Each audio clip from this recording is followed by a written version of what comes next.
If you could only have one tank in a normal sized house and you've got space for, say, a 6 foot long tank, I honestly think that a community setup where you've got, peaceful, mostly peaceful fish with some larger cichlids in there that are generally peaceful and allow plants to live and don't eat all your plants, that sort of style of centerpiece fish, you could say.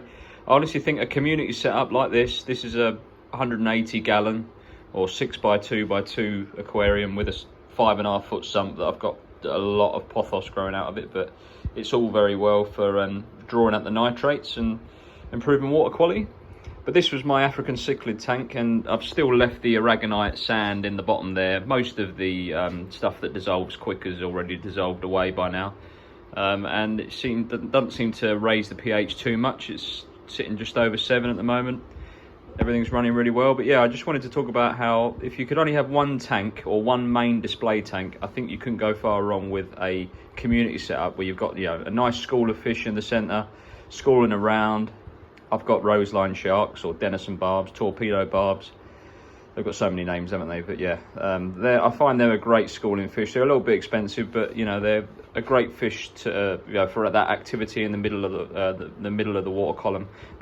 Mine tend to stay on the lower, the lower half of the tank more than anything. I think they probably feel more protected amongst the wood and the plants. I suppose if you have plants going up to the very top, they'd be up there a lot more, but they do tend to shoal together, especially when they're startled. They can be a little bit flighty, but they're a fantastic fish with amazing colour, and obviously they've got that nice sort of shark look to them, with that torpedo body shape. But yeah, what fantastic fish they are. But if you've got a decent size aquarium and you wanted something where you could regularly add new fish to, I honestly think a 6 foot tank is a great option for your main display tank, because let's be honest, the novelty wears out of new fish, and your hardscape and how you've got your tank set up, the novelty does wear out after a little while when you want to add something new. And I think when you've got a tank this size, it allows a lot of fish and a lot of bio load. You can keep adding more and more fish, to a point. Obviously you're not going to completely ram it full, so everything's interacting with each other, and it's just no room for each fish to swim, and the water parameters won't be very stable, so I wouldn't recommend you going too mad. But when it looks about right and you've got a nice couple of schools of fish in there, maybe a few centerpiece fish, like in this case I've got angels, you could do something different. Maybe you could have rams on the bottom there, like Bolivian rams. I've got a lot of Corydoras. There's stir-by, panda, and the salt and pepper cories, which is obviously the common name for them. The large ones in the back corner there seem to be chilling on their own over there. But I do like the cories. They're great to watch shoaling around, and occasionally I'll get a little baby that makes it. Not in this tank, but in previous tanks that I've had set up in the past, where it's so densely planted that some of the cory eggs hatch, and they must find a little way of making it and getting away from all the fish that could possibly eat them, and all of a sudden you'll see a little baby panda cory or baby stir-by cory make it, and it's nice to see. So when you've got a big community tank like this and a big ecosystem, the occasional baby fish will make it, especially if you've not got fish that are just like predators and just go after everything. If they're all very peaceful community fish, they do tend to get on with each other really well. You've got the cories in the bottom there, you've got the roseline sharks in the middle, the angels like to stay around the top, or go all over. I've got a couple of Congo tetras in there, male and a female, left from a group I used to have. They're the remaining two. It'd probably be nice to add maybe another 6 or maybe even a dozen more of those in there. That'd be nice to watch a load of Congo tetras in there. So yeah, I may well do that.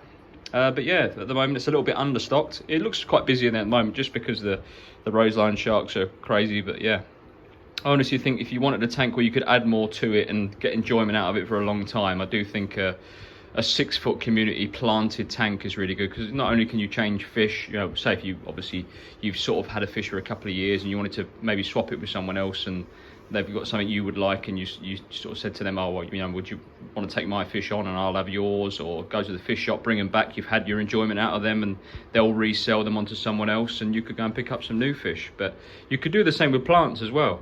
Like in this case I've got some really slow growing plants, because for me stem plants are so fast growing that it's just quite high maintenance keeping on top of them, and when you forget to trim them back, they grow so dense that then when the bits that the light isn't getting to die back, and it sort of turns into that silty mulm, and it can be quite cloudy in the water if you're not catching it. In my case, the sump, if you're not cleaning the sump out regular, it can make the water quite, you know, dirty and particulate floating around. So you got to bear in mind, if you've got fast growing plants, you know, just make sure you're trimming them back regularly, because they grow so fast when they're settled in and established.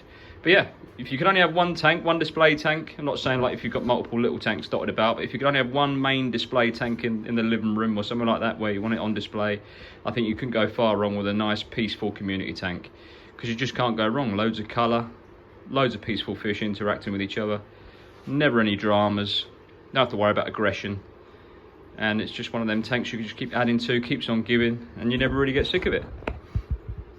Until you want to chop and change and do something else, but that's fish keepers for you, isn't it?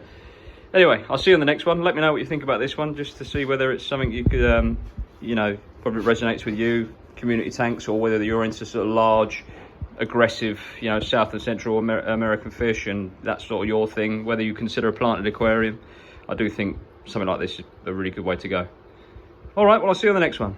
Take care.